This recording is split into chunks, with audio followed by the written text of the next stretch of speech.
Take a deep breath. I'm Michelle Gramberg. Welcome to Positive Energy, offering topics that awaken your soul. On this show, we're exploring the notion that everything is energy. That's right, all physical matter, including your body, is energy. Essentially, we're all walking, talking, breathing, living, feeling fields of energy and information. So what? What does that mean for you and me? My guest, Jean Ang, is formally trained as a neurobiologist, but transitioned full-time into healing work with various energy healing methods. He joins us to discuss the nature and power of energy, consciousness, and intention. So welcome, Jean.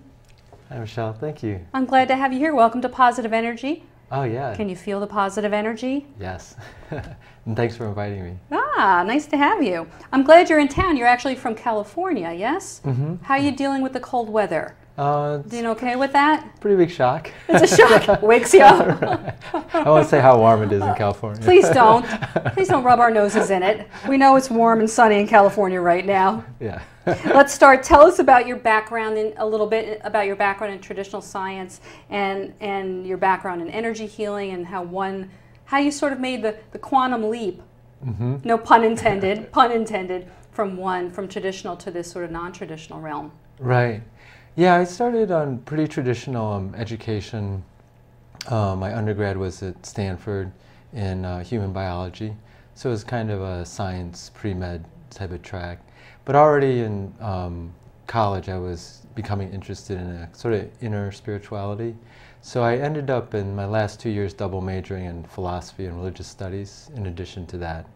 But I continued in the more scientific route and eventually went to Yale to study neurobiology. Mm. And in that we were studying how the cerebral cortex develops, like the higher part of the brain in the human. And then after I graduated from there, I stayed on to do a postdoctoral fellowship. And right around that transition time is when this sort of inner spirituality began to sort of emerge into the more external aspect of my life. And after my postdoctoral fellowship, that's when the 180-degree or quantum leap occurred. Was it like a kind of a big aha moment for you? Or was it just sort of felt like a very natural, gradual? Mm-hmm. Well, not so. I think it was gradual because of really started already in college, but it was fairly intensely.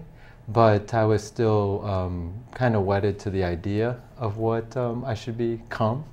So it was more when you like, grow up. Yeah, exactly. So it was more the opportunity, I think, arose partly, I think, because of, I think during that time, which was around maybe 3 years before 2012, the consciousness may have supported also the move. Right. There may have been enough people already doing that work externally, like the energy work that I moved into. Yes, more and more people, more demand, more practitioners, right. More buzz around it. Exactly. Going on in the world. Mm-hmm.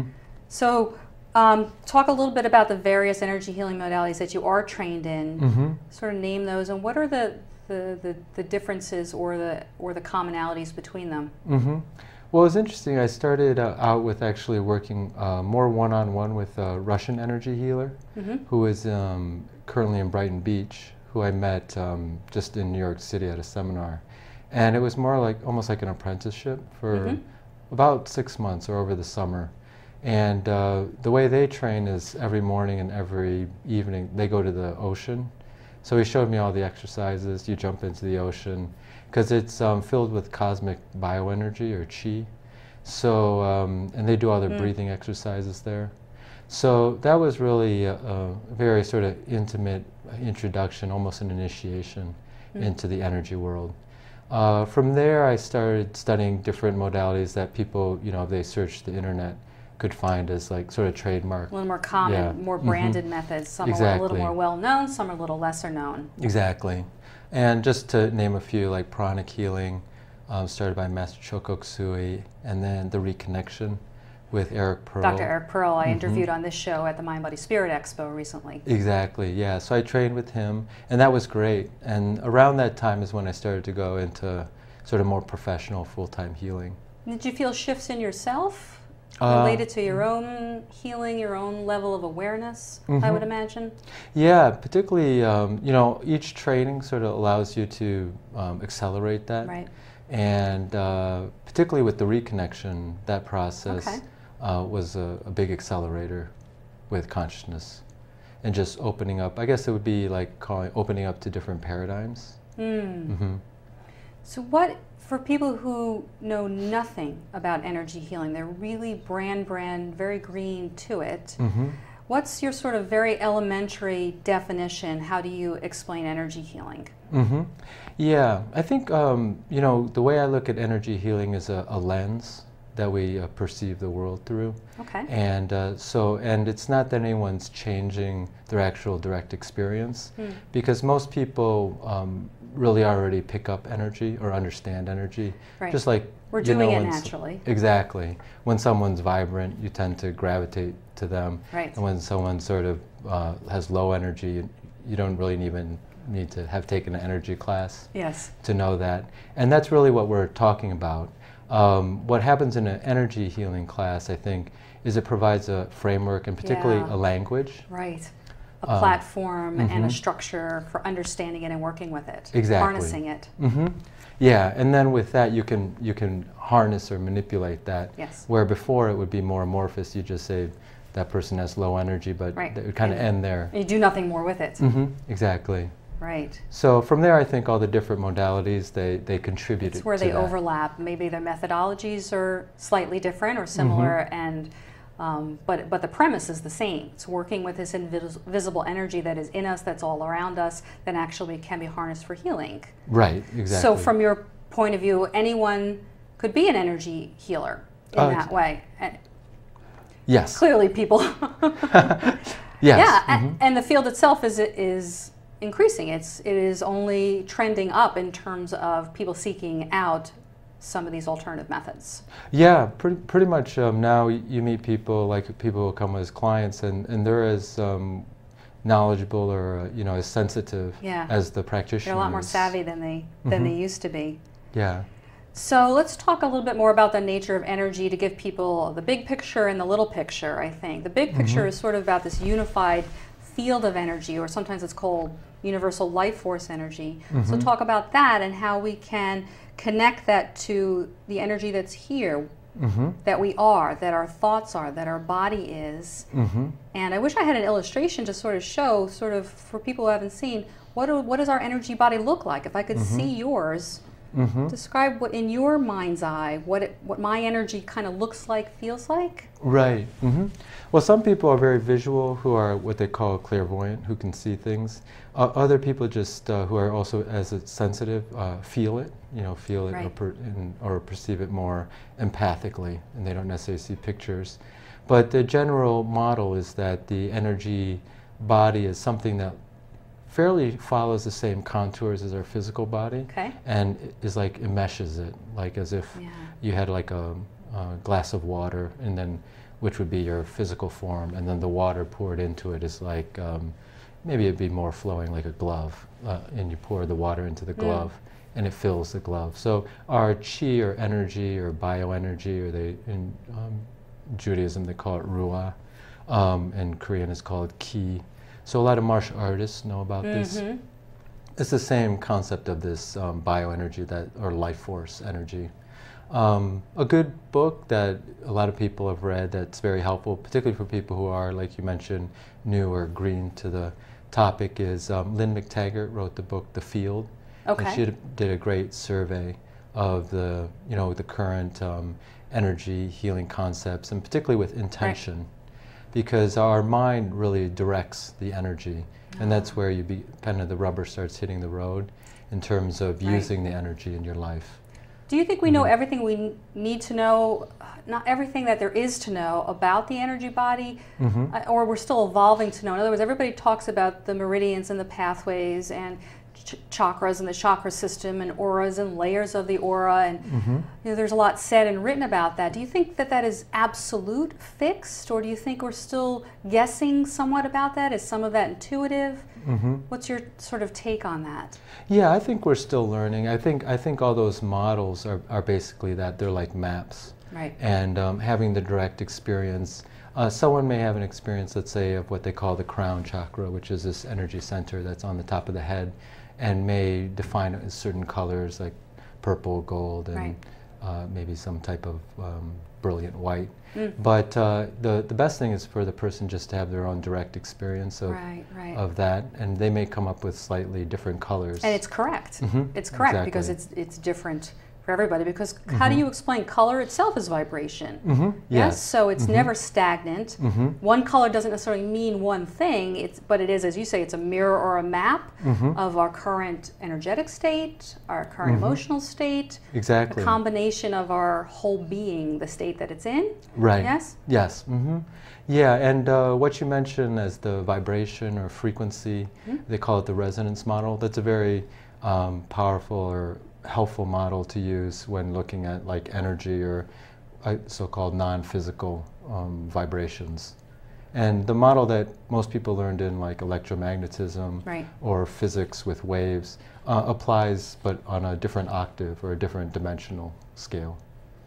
So there are some is there scientific technology that measures?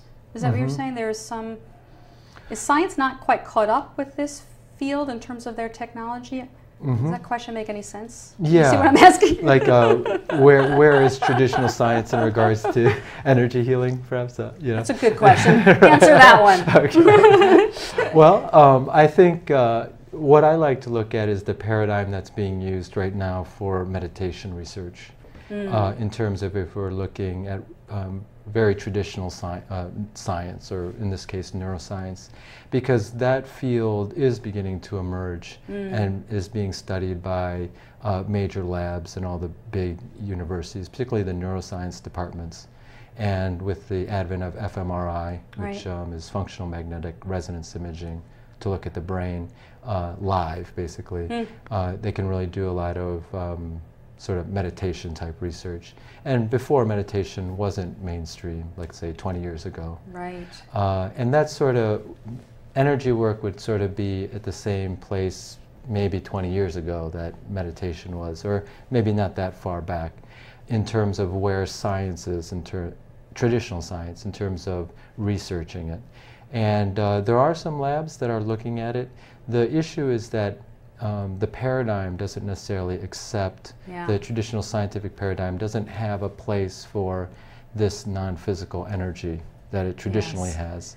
So that's the big step. And the tricky part with measuring it and coming up with some clinical data around it is the placebo effect, and it's hard to remove the observer from what's being observed, and one influences the other as well. Right. Because the energy of our thoughts influence how we're responding to something. Exactly, yeah. Well, there's much more to it than that as well.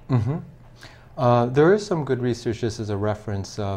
There's a book called The Synchronized Universe, and that was written by a physicist. He actually got his undergrad here at Princeton and his PhD at MIT, and then he went on to study all these different spiritual, energetic, bioenergetic phenomena. He has a very good scientific reference in that book, so Synchronized Universe.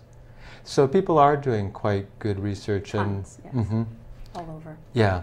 I see now, and it's very exciting. There's just big conferences. You know, there's large groups sitting down together to talk and to study, scientists and energy healers, the esoteric and the spiritual leaders, and it's just it's incredible. Right. I think it's a wonderful thing. So let's bring it down to sort of the client level, where people that you work with, clients that you work with, average people, applying energy healing. There's no typical session, there's no typical client, but what are some of the requests that you get for energy healing? Why do people come? What's memorable about that? Right. A lot of people come for physical symptoms. They'll come for that. Each, I guess, practitioner or healer, they tend to, so-called attract certain clients, maybe because there's some healing exchange that they need, or some aspect they can either need or provide. I do see a number of cancer patients, and also patients now who have more brain type disorders or illnesses or things that are affecting the nervous system. Some of the more recent modalities that I have that are energetic are tuned to work on the energy level, but with the nervous system or the brain. So that kind of helps bring in some of the more traditional research or science education that I had. So, and what are they reporting? Just on a phenomenological basis. What do they say about it after the session, during the session, and following them getting better? Right. Yeah. Some people have quite dramatic results. I mean, it very physicalizes quite fast. Other people, you know, it takes more time. So that's the entire gamut. But like one person came knowing that energy work doesn't necessarily change one's pharmacology script or so forth, but she really wanted to come off of a long history of taking SSRIs, which are sort of antidepressant drugs, which after a while she was saying is somewhat like an addiction where you can't get off them even though they're not really helping anymore, because it's changed the brain chemistry. And we did you know, one session of this brain balancing, and she said that helped her get off, which she hadn't been able to. So even though that's kind of a more remarkable result, everyone kind of goes through their own process of healing. So whether it's remarkable to our eyes or it takes more time, the healing process is kind of complete as it is. Yeah. So talk about intention and the power of the mind. Intention in being what in your definition, I know what my definition is, and sort of the agreed upon in terms of it being some powerful decision, a powerful statement, when something clicks into place in your own mind, 100% of you sort of lines up with what you want. Exactly. Is that how you see intention? What role does that play in all of this? Yeah, we could start, intention is very important with you know, this energy or subtle energy work.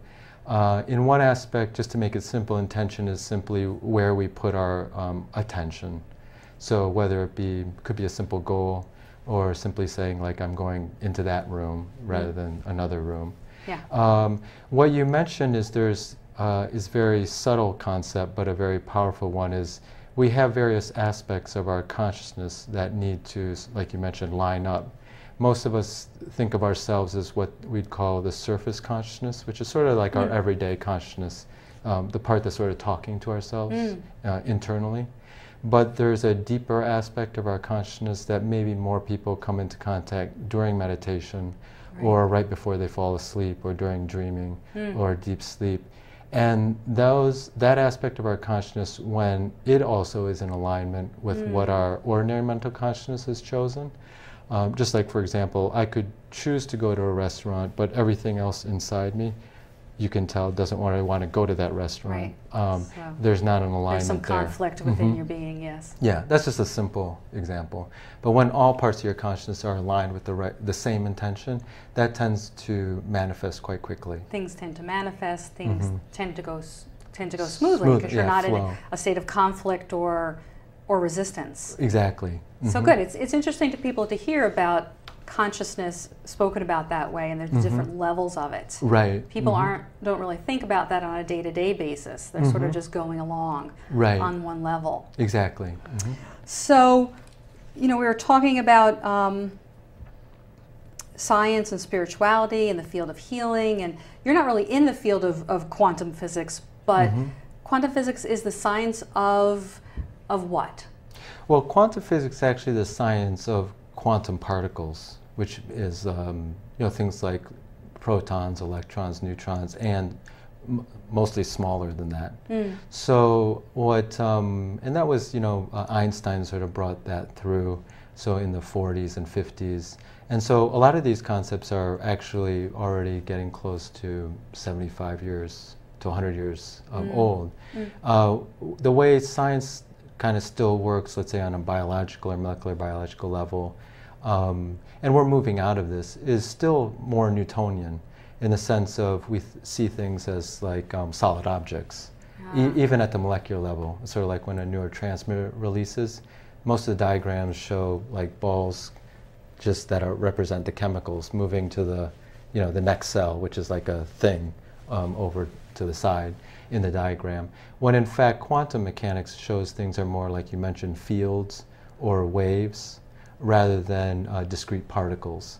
So that's actually a more accurate description, at least at that small quantum level of reality. That exist more at vibrational levels? Yeah, more as waves, rather than discrete like balls or particles.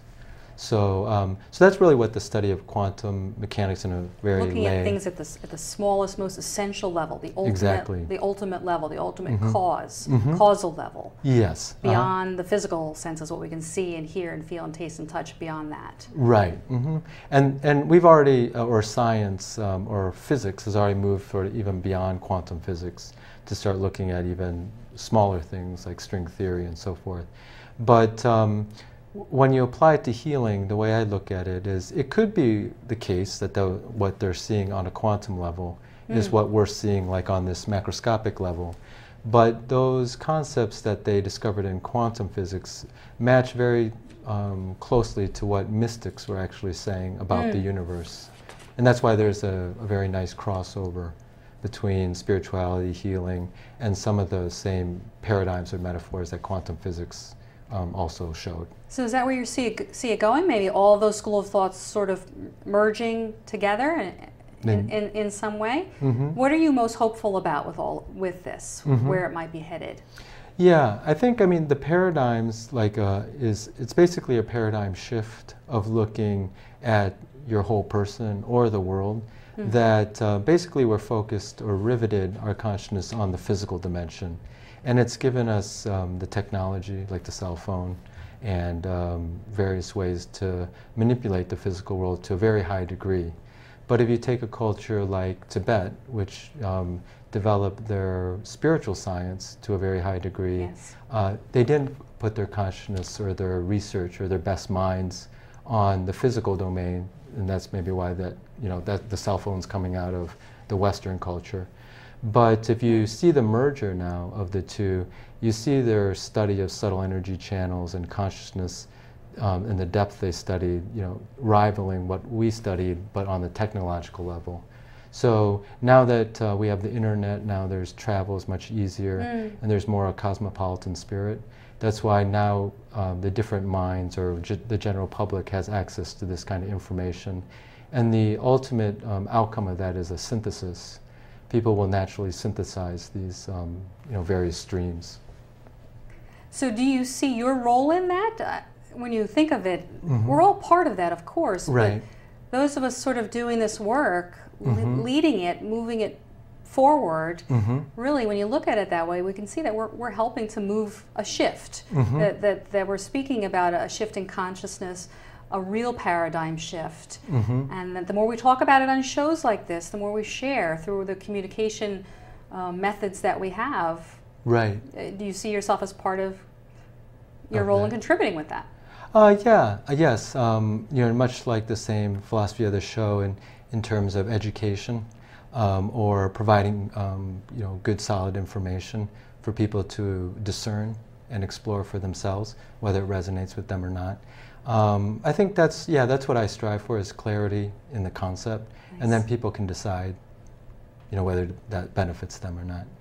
Very nice. So, in your workshops, you talk about this because you lead workshops and trainings, and as well as work with individuals. But you do something called spoon bending. People can think, oh, that's left field. Now they're talking about spoon bending. But please, just briefly, sort of stay with us. How did any of this what we just spoke about have to do with spoon bending? Sort of, what's the premise behind when you actually focus on a spoon and it bends? Right. It's not magic. Tell us what it is. Right, exactly. We can't demo it today. Right. Well, it's probably well known. There was a psychic. He still, has information and teaching classes. His name was Uri Geller. He sort of popularized the spoon bending and bending metal and on TV and shows and so forth. But I actually learned it at the Reconnection Mastery Conference in LA. They do it there. They didn't do it there. Just another practitioner at night, because it was an overnight conference, said, "Do you guys want to learn how to bend forks?" And this is what energy healers do in their spare time when they're outside of class. They're bending spoons with their mind. So he showed me the technique, and it's totally based, on energy. Yes. And then my scientific training or mind just took it as this is a really nice or great model to demonstrate what's, for most people, you know, like you said, the lay public is an invisible to a non-existent phenomena. Yes. So, and we tend to stay riveted on the physical. So if we can see a physical effect fairly quickly, it's before our eyes. It's a great model. Mm-hmm. So I knew that what he was teaching us as a technique was basically sending the fork energy. Yes. And the way it evolved over 5 years is then I would try every single new energy healing technique that I had learned and Yes. see if it could also basically change the consistency of the metal. And not that it's proof for the energy technique, right. but it all of them did. All of them, you know, were able to bend the metal. Yeah. So then that's how it evolved into a class. So the class is all energy techniques.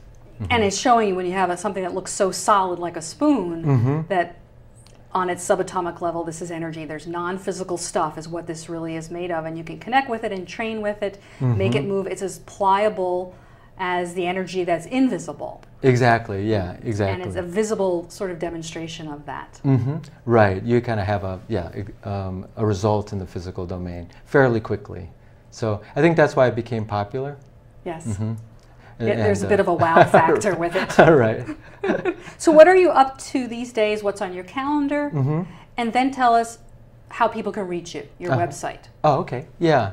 So so I'm here. I was actually here and still here for a couple of days on the East Coast. I work with a promoter. Her name is Susan Duvall in Doylestown, and a number of other promoters on the East Coast. I spent a lot of time on the East Coast, maybe from my connection in the past, even though my home base is in California.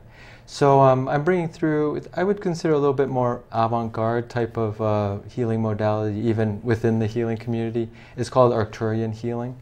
It's also based on like cosmic or healing energies, and people get attuned to those so they can sort of carry it, or they get, you know, right. Aware of it. And you can use it for healing on multiple levels.